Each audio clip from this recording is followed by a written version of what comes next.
बिस्मिल्लाहिर्रहमानिर्रहीम। अस्सलाम वालेकुम। मुझे उम्मीद है कि आप सब लोग खैरियत से होंगे।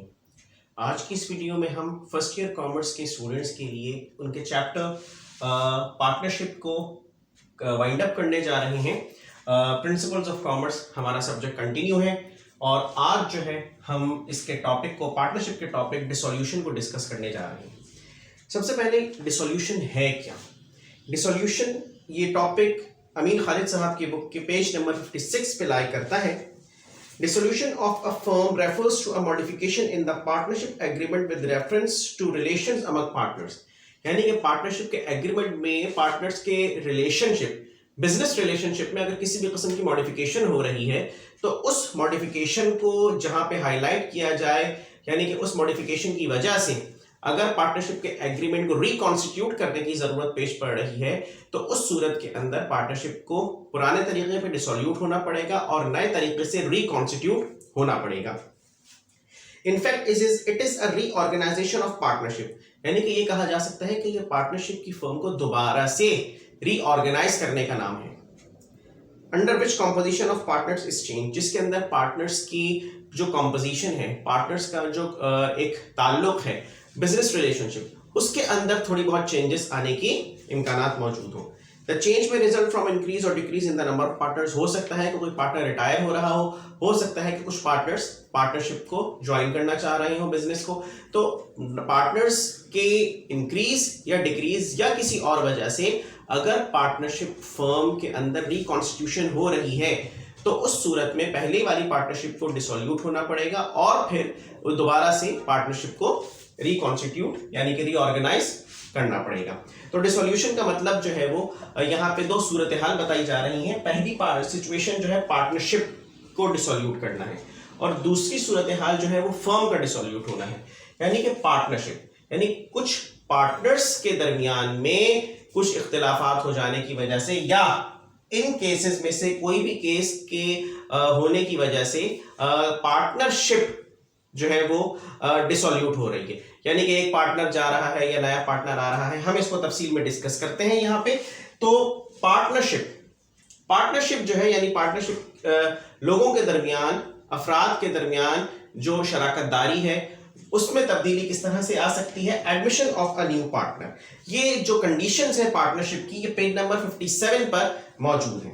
तो पहली कंडीशन जैसे कि मैंने अर्ज किया, admission of a new partner, तो इसमें यह बताया जा रहा है कि अगर कोई नया पार्टनर पार्टनरशिप फर्म को ज्वाइन करने जा रहा है तो पहले वाली पार्टनरशिप एग्रीमेंट को डिसोल्यूट करना पड़ेगा और नए पार्टनर के एडमिशन के लिए नया जो एग्रीमेंट है यानी पार्टनरशिप डीड जो है वो रीडिजाइन करनी पड़ेगी। तो नए पार्टनरशिप को एडमिट करने के लिए पुरानी पार्टनरशिप को पहले डिसोल्यूट होना पड़ेगा। दूसरा रिटायरमेंट, जैसा कि अर्ज किया गया कि पार्टनर के एडमिशन पे पार्टनरशिप रिकॉन्स्टिट्यूट होगी, इसी तरह से नए पार्टनर, पुराने पार्टनर की रिटायरमेंट पर भी पार्टनरशिप एग्रीमेंट को रिकॉन्स्टिट्यूट करने की जरूरत है, यानी कि उसके अंदर मॉडिफिकेशन की जरूरत है। जब मॉडिफिकेशन की जरूरत है तो इसका मतलब है कि पार्टनरशिप डिसोल्यूट होने जा रही है दोबारा से रिकॉन्स्टिट्यूट होने के लिए। Third point, insolvency of a partner, यानी कि पार्टनर, एक पार्टनर, दो पार्टनर बिल्कुल इंसॉल्वेंट हो चुके हैं, यानी कि उर्दू में लफ्ज इस्तेमाल किया जाता है कि दिवालिया निकल गया, यानी पार्टनर्स जो हैं उनके पास अब कुछ नहीं रहा, वो बुरे तरीके से कर्ज मकरूज हो चुके हैं या उनके पास अब पार्टनर जो है उस पार्टनरशिप में पैसा लगाने के लिए बिल्कुल भी कैपिटल नहीं रहा, उनके पास किसी भी किस्म के एसेट्स जो है वो अब मौजूद नहीं रहे जिसे वो इन्वेस्ट कर सकें कैपिटल के तौर पे। तो लिहाजा उस सूरत के अंदर एक पार्टनर या दो पार्टनर, जितने भी पार्टनर्स इस कंडीशन में आ जाएं यानी कि इनसॉल्वेंट हो जाएं, उन्हें पार्टनरशिप से अलहदा करना पड़ेगा और रिमेनिंग पार्टनर्स अगर चाहें तो अपनी फर्म को रिकॉन्स्टिट्यूट करके अपने बिजनेस को कंटिन्यू रख सकते हैं।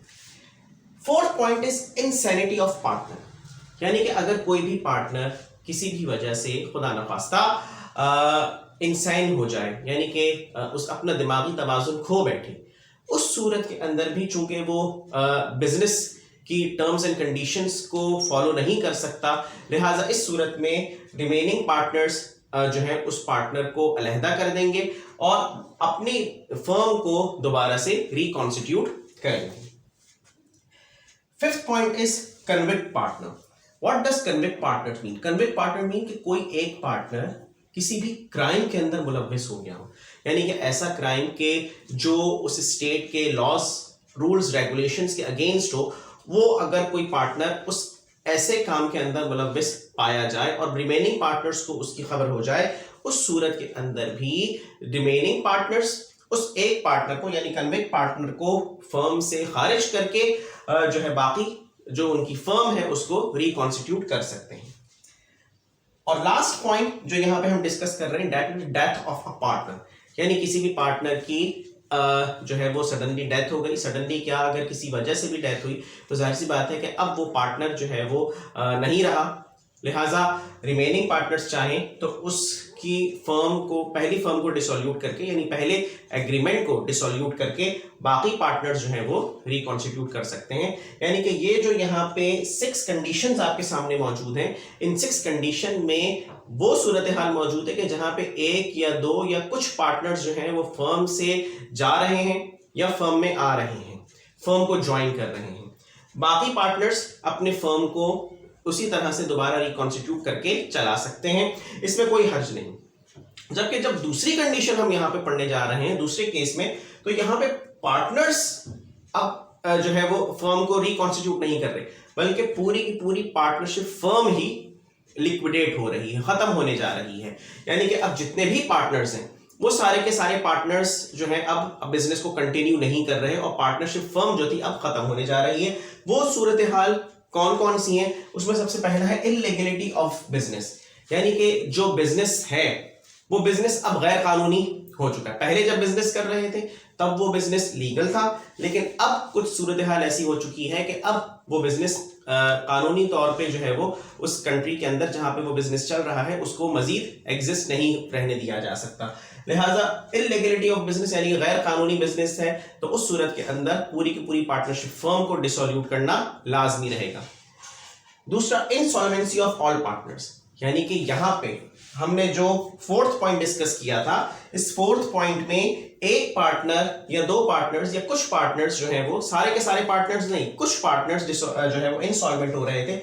यहां पे किसी भी वजह से सारे के सारे पार्टनर्स ही इंसॉल्वेंट हो चुके हैं। तो जब सारे के सारे पार्टनर्स इंसॉल्वेंट हो चुके हैं तो फर्म को कौन चलाएगा? फर्म को चलाने के लिए एक्सपेंसेस की जरूरत होती है और दीगर मामलात होते हैं। तो चूंकि यहाँ पे सारे के सारे पार्टनर्स इंसॉल्वेंट हो चुके हैं, लिहाजा यहाँ पर पार्टनरशिप फर्म का मौजूद रहना जो है वो मुमकिन नहीं। 3rd पॉइंट, म्यूचुअल एग्रीमेंट, यानी कि कोई ऐसी वजह नहीं कि बिजनेस इलीगल हुआ हो, कोई ऐसी वजह नहीं कि कोई पार्टनर जो है तमाम के तमाम पार्टनर्स इंसॉल्वेंट हुए हो, बस मर्जी है पार्टनर्स की कि अब वो मजीद एक दूसरे के साथ काम को जारी रखना नहीं चाहते। लिहाजा अब म्यूचुअल एग्रीमेंट से, चूंकि पार्टनरशिप बनी भी म्यूचुअल एग्रीमेंट से थी, लिहाजा अब खत्म हो रही है, डिसोल्यूट हो रही है तो भी म्यूचुअल एग्रीमेंट से। तो म्यूचुअल एग्रीमेंट की जहां पे बात आ जाए तो वहां पे हमें ये समझ में आता है कि पार्टनरशिप फर्म जो है वो तमाम के तमाम पार्टनर्स की म्यूचुअल एग्रीमेंट से, यानी कि उनकी रजामंदी के साथ जो है अब वाइंड अप होने जा रही है। और last point, notice of dissolution. Notice of dissolution यानी कि पार्टनरशिप जो है वो एक पर्टिकुलर टाइम पीरियड तक के लिए बनाई गई थी और अब जो है वो तमाम के तमाम पार्टनर्स ये चाह रहे हैं कि अपनी ख्वाहिश से ये चाह रहे हैं या किसी और वजह से ये चाह रहे हैं कि अब पार्टनरशिप को हम इस वक्त के बाद जो है वो डिसोल्यूट कर देंगे, यानी कि पार्टनरशिप जो है वो अब इस महदूद वक्त के बाद कंटिन्यू नहीं रहेगी। तो अब यहाँ पे ये बात पता चली कि अब पार्टनरशिप को डिसोल्यूट किस तरह से किया जाए, क्योंकि तमाम मकासद या कोई और वजह सामने आ रही है जिसकी वजह से पार्टनरशिप चूंकि मौजूद नहीं रह सकती। लिहाजा अब एक नोटिस इशू किया जाएगा जिसके अंदर ये बताया जाएगा कि अब पार्टनरशिप मौजूद नहीं रह सकती इस तारीख के बाद।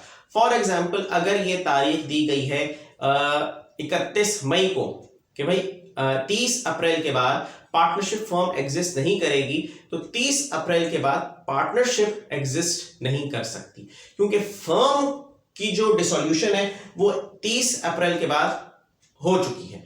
अब पार्टनर्स के दरमियान किसी किस्म का कोई ताल्लुक 30 अप्रैल के बाद नहीं रहा, यहां जो मैंने एग्जांपल कोट की उस सूरत में।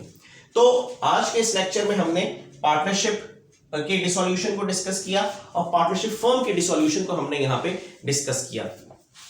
यहां पर मुझे उम्मीद है कि मेरे तमाम जो व्यूअर्स हैं उनको ये पूरा लेक्चर समझ में आ गया होगा। ये क्वेश्चन इंपॉर्टेंट भी है, ज्यादातर ये क्वेश्चन जो है वो डिटेल आंसर में भी पूछा जा सकता है, शॉर्ट आंसर क्वेश्चंस में भी पूछा जा सकता है, और यहाँ पर एमसीक्यूज में भी इसके बारे में कुछ क्वेश्चंस आ सकते हैं, यानी 1 से 2 सवाल आ सकते हैं एमसीक्यूज में भी। तो उम्मीद है कि आप लोगों को ये लेक्चर जो है वो बेनिफिशियल रहा होगा आपके लिए, आपको समझ में आया होगा। और शुक्रिया अदा करना चाहूँगा हमेशा की तरह अपने तमाम व्यूवर्स का कि वो बहुत ज़्यादा सपोर्ट कर रहे हैं, लाइक कर रहे हैं, वीडियोस को शेयर कर रहे हैं, और साथ ही साथ मुझे हौसला दे रहे हैं, मोटिवेशन दे रहे हैं। आप सबका बहुत बहुत शुक्रिया। अगर आपने अभी तक चैनल को सब्सक्राइब नहीं किया तो काइंडली चैनल को सब्सक्राइब कीजिए, वीडियो को लाइक कीजिए, शेयर कीजिए। अपना बहुत ख्याल रखिएगा।